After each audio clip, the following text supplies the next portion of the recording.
Hello everyone.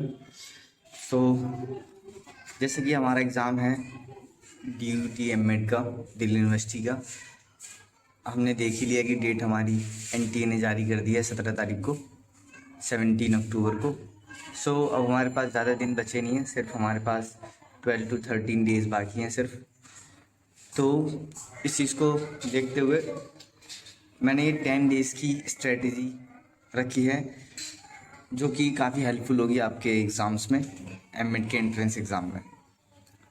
तो अगर आप ये लास्ट 10 डेज़ बने रहते हैं मेरे साथ, तो आई होप यू लर्न, मतलब पॉसिबिलिटी, जितनी पॉसिबिलिटी हो सकती है, जितनी चीज़ें मेन चीज़ें हैं जो एग्ज़ाम्स के अंदर डायरेक्टली पूछी जा रही है, या फिर काफ़ी चीज़ें पूछी जा रही है कि जैसे कि हम देखें कि काफ़ी थ्योरीज़ हैं या फिर पॉलिसीज़ वगैरह हैं, तो उन चीज़ को कवर करके इन 10 डेज़ के अंदर एक हेल्पफुल हो जाए हमारे एग्ज़ाम्स के लिए। तो ये सीरीज़ मैंने 10 डेज़ की बनाई है। तो हमने देखा कि ये 10 डेज़ की DUT स्ट्रेटजी देखते हैं आगे हम, और कोशिश करते हैं कि 10 डेज़ हमारा कंटिन्यू चले और हमारे एग्ज़ाम्स और सभी के एग्ज़ाम्स क्लियर हो जाए। तो जो भी भाई या बहन DUT एमएड की तैयारी कर रहे हैं, वो ज़रूर इस सीरीज़ को दें। तो इस स्ट्रेटजी के अंदर मैंने थोड़ी स्ट्रेटजी यूँ बनाई है कि पहले हम एक काम करते हैं, सिलेबस देखते हैं। सिलेबस के अकॉर्डिंग मैं आपको समझाता हूँ कि आने वाले। तो ये रहा हमारा एमएड का सिलेबस। तो हम पहले सिलेबस देखते हैं। जैसे कि हमने सिलेबस देखा, इसमें क्या है, सबसे पहला पॉइंट है इसके अंदर एजुकेशन एंड फिलॉसफी। ये है एजुकेशन एंड फिलॉसफी। नेक्स्ट है इसमें nature meaning of education. Next है aims of education, individual and social. Next nature and meaning of philosophy, relation between philosophy and education, signification of philosophy and education.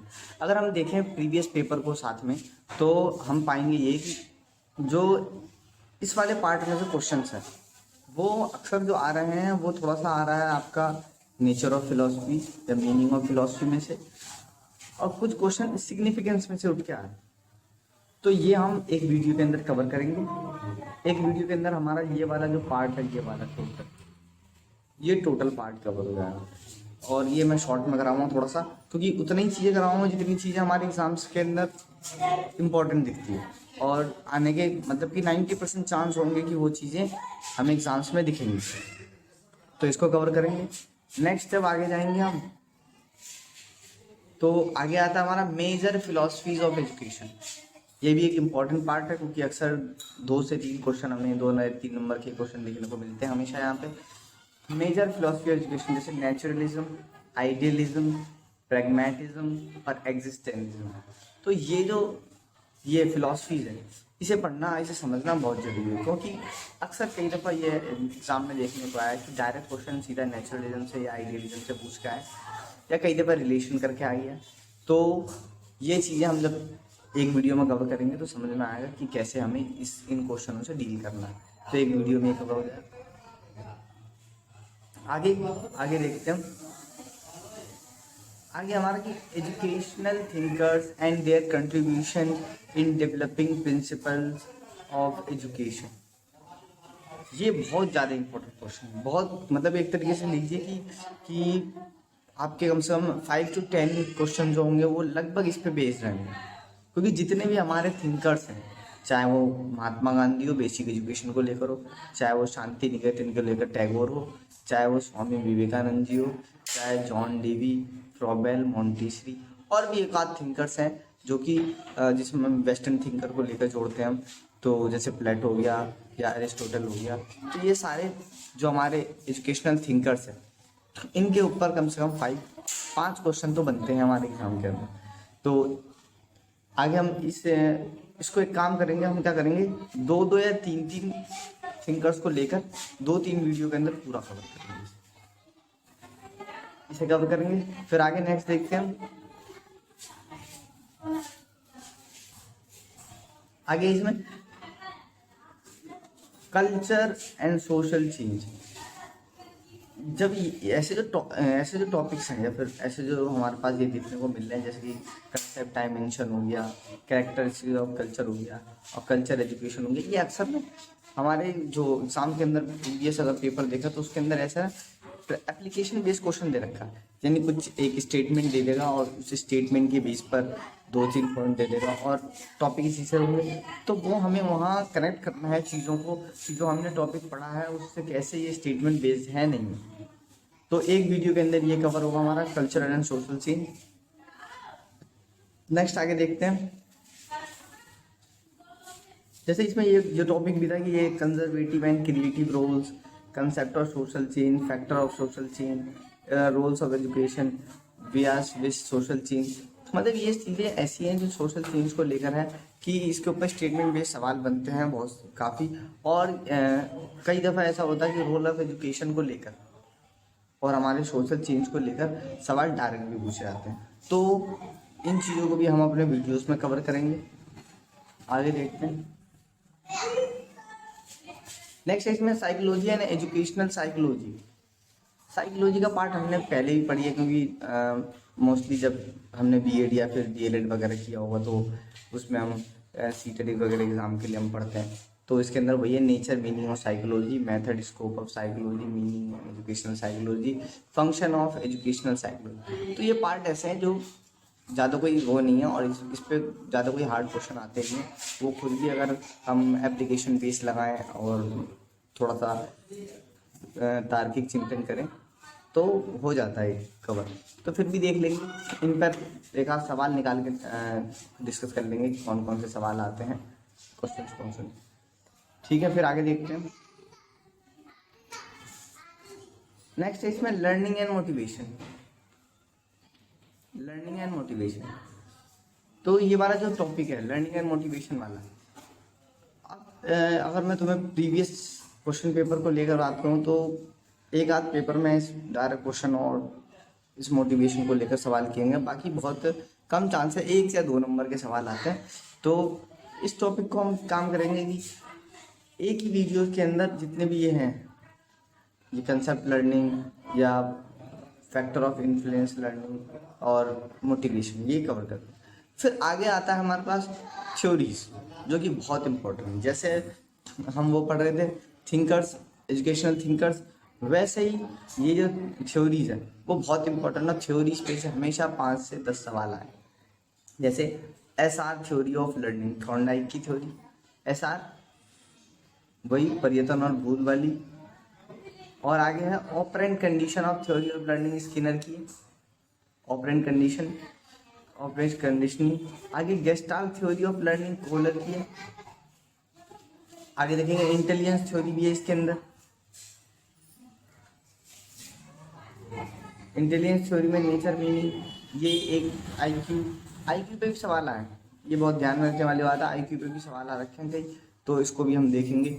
आगे अब verbal non verbal performance test, ये कुछ ऐसे topic हैं test वाले या IQ वाले जिसमें बच्चा फंस जाता है, क्योंकि इसमें सिर्फ 2 या 3 ही सवाल पूछे जाते हैं और ये 2-3 सवाल इस लेवल के होते हैं कि अच्छे पढ़े लिखे मतलब टॉपिक समझे हुए भी कम से कम समझे हुए लोग भी यहाँ पे आके कंफ्यूज हो जाते हैं। तो हम यहाँ थोड़ा कोशिश करूँगा मैं कि इस चीज़ को हाईलाइट करूँ और इसको लेकर एक वीडियो अलग से बनाऊँ। आगे है 1 test from each category to be discuss. हाँ, 1 फ्रॉम ईच कैटेगरी, हर कैटेगरी से 1 टेस्ट जरूर डिस्कस होना चाहिए।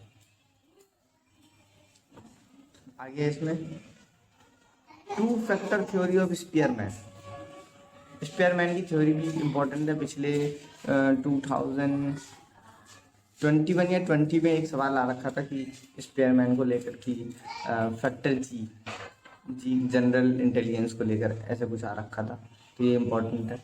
आगे मल्टी फैक्टर थ्योरी थर्स्टन की और स्ट्रक्चर ऑफ इंटेलिजेंस गिलफर्ड की। तो ये सारी थ्योरी जो कि तुमने बीएड में पढ़ी होंगी या फिर सीटेट के टाइम पर या अदर एग्जाम्स के लिए, वो सभी थ्योरीज यहाँ इंपॉर्टेंट है और कम से कम 10 से 15 सवाल आपके थ्योरीज के ऊपर बेस्ड होते हैं। नेक्स्ट आते हैं हम personality group. Personality, meaning and nature, short में डिस्कस कर लेंगे। Development and personality, biological, social, culture, determinants. ये इंपॉर्टेंट है कि पर्सनैलिटी को लेकर सोशल जो हमारी इनसाइट या दृष्टिकोण क्या है, बायोलॉजिकल क्या है, वो सवाल आते हैं। कई दफ़ा ऐसा आता है इस पर पर्सनैलिटी के ऊपर कुछ ऐसे सवाल आते हैं जो कि थोड़ा सा कन्फ्यूजन मतलब कन्फ्यूजिंग होते हैं कि कभी कभी बायोलॉजिकल एस्पेक्ट को लेकर पूछ दे, कभी सोशल कल्चर को लेकर पूछ दे, तो हमें ये कंसेप्ट समझना जरूरी है। नेक्स्ट है इसमें integration of personality. Next trade theory of personality, Allport की ये भी थ्योरी है, ये थ्योरी भी पढ़नी है। क्योंकि वैसे तो मतलब इन थ्योरी का इतना कोई वो नहीं है, क्योंकि किसी भी एग्जाम्स में इतना डीपली नहीं दिया है, फिर भी डीपली एक दफ़ा देखेंगे। आगे इसमें factor theory of personality, cattle की थ्योरी इंपॉर्टेंट है, क्योंकि कैटल की थ्योरी पे भी सवाल आ रखे हैं।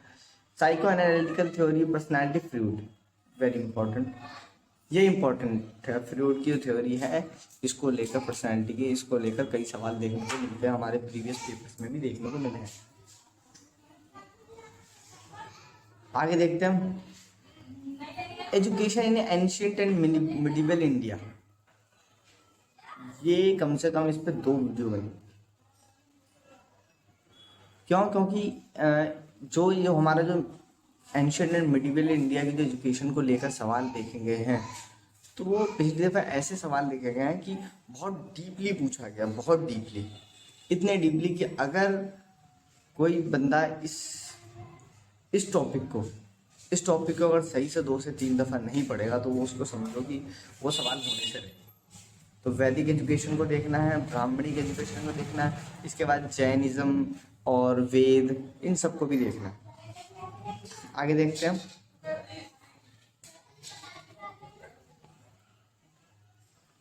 Education in British India.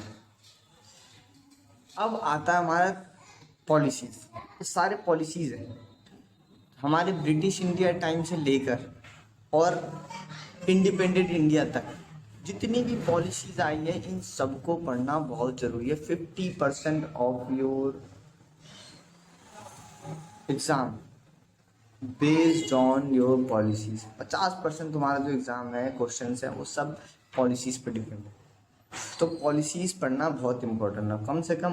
कम से कम तो 7 से 8 वीडियो इस पर बनेगी, और अगर शॉर्ट में भी बनाऊंगा तो कम से कम 2-2, 3-3 टॉपिक एक साथ करके 5-7 वीडियोस बनेंगी, क्योंकि ये बहुत इंपॉर्टेंट टॉपिक है और इन पर ही सारे मोस्टली सवाल देखने को मिले हैं। तो देखते हैं इसके अंदर क्या क्या है। इसमें पहला तो यही है कि Macaulay minute 1835, Wood dispatch 1854, Indian education commission 1882, Indian university commission 1902 और एक्ट 1904। उसके बाद है गोखले बिल 1910 एंड 12,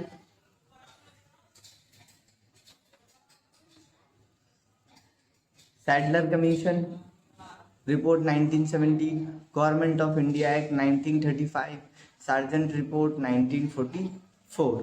तो ये सारे जो एक्ट हैं, रिपोर्ट हैं, बिल हैं, कमीशंस हैं, ये सब इम्पोर्टेंट है और सभी पे इन सभी में से कम से कम 10 सवाल देखने को मिले। आगे देखते हैं प्रॉब्लम एंड इश्यूज। क्या क्या प्रॉब्लम एंड इश्यूज है? जैसे टीचिंग इट्स मॉडल, ये अपने मेंटल लेवल पर, मतलब मेंटल एबिलिटी को अगर तुम यूज़ करोगे तो ये ऐसे सवाल सोल्व कर लो। तो इन सवालों पे ज़्यादा वो नहीं करना, बस थोड़ा सा ये रखना है कि जो टॉपिक्स आगे ऊपर पढ़ रहे हो तुम, चाहे वो फिलोसफीज़ को लेकर या आगे भी जितने भी थ्योरी वाले टाइप, तो उनके अंदर इश्यूज या फिर प्रॉब्लम्स को पहले ही पढ़ते चलो, तो ये सारी चीज़ें कवर होती चलेंगी।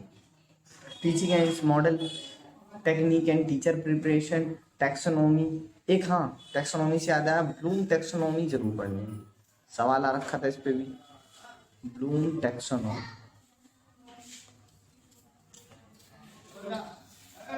ब्लूम टैक्सोनॉमी जरूर पढ़नी है। उसके बाद आगे देखते हैं हम लेसन प्लानिंग या डिटेल डिस्कशन ऑफ द। हाँ, अब आता थोड़ा सा ये कि हम इसको लेकर मतलब मेथड जो है टीचिंग मेथड, जैसे प्लेवे मेथड किसने दिया है, जैसे जॉन डीवी ने, जॉन डीवी को प्लेवे मेथड का श्रेय जाता है। टाइटल प्लान क्या था, प्रोजेक्ट मेथड क्या है, यूरिस्टिक मेथड क्या है, तो इसको भी डिटेल में एक वीडियो में कवर करेंगे इसको।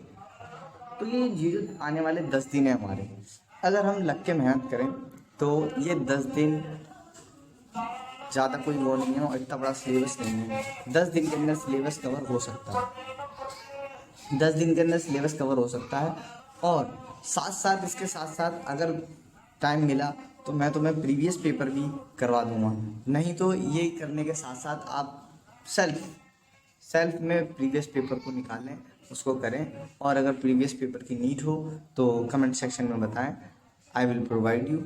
और ये 10 दिन के अंदर जितनी चीज़ें कराई जाएंगी इसमें से मैं गारंटी लेता हूँ कि 80% of your exams covered with this 10 days. तो इन 10 दिनों के अंदर I will cover your all the topics. मतलब कि सारे टॉपिक्स मैं कवर नहीं कराऊंगा, जैसे कि ऊपर मैंने देखा कि ये थ्योरेटिकल पार्ट जो था, ये सारी चीज़ें लगभग वो तुम्हें उन्हीं वीडियोस के थ्रू टॉपिक को मैं डिस्कस करके कर दूंगा। बाकी जितने भी हमारे कमीशंस हो गए या वो हो गए हमारे पॉलिसीज़ हो गई या जितने भी थिंकर्स हो गए, इन सभी वीडियो के थ्रू लगभग मैं कोशिश करूँगा कि इस पूरे सिलेबस को कवर अप कर सकूँ। So thank you so much और मेहनत करते रहें। All the best for your exam. और बाकी मैंने भी पिछली दफ़ा एग्ज़ाम दिया था, इस दफ़ा फिर से दूंगा। तो इफ़ एवरीवन मतलब कि अगर सारे सही से मेहनत करते हैं और जुड़े रहते हैं तो ज़रूर हम फ्यूचर में कभी साथ में मिलेंगे और मेहनत करते रहें। Best of luck.